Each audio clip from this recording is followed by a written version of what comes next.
আসসালামু আলাইকুম। ঢাকা আন্তর্জাতিক বাণিজ্য মেলা থেকে লাইভা রুটি মেকার স্টল থেকে বলছি। এখন আমি আপনাদের দেখাবো কিভাবে মাত্র 2 সেকেন্ডে লাইভা রুটি মেকারে গোল রুটি হচ্ছে। একটা আটার খামি মেকারে রেখে হালকা প্রেস করে এক হাতের উপরে বডি ওয়েটটা ছেড়ে দিতে হবে।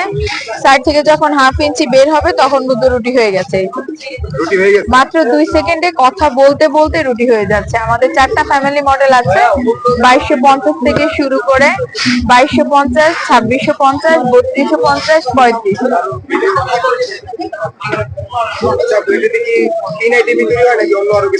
রুটি, পরোটা, লুচি, ফুচকা সবকিছুই তৈরি করতে পারবে। রুটিটা সেক্ষেত্রে একটু কম ডো দিতে হবে। এই যে এভাবে আমরা পিড়ি বেলুনে না, লুচিটা মাঝামাঝি বসাতে হবে মেকারে। দেখুন কি সুন্দর পাতলা লুচি হয়েছে, মানে এটা তেলের মধ্যে দিলে ফুলবে। ঠিক আছে।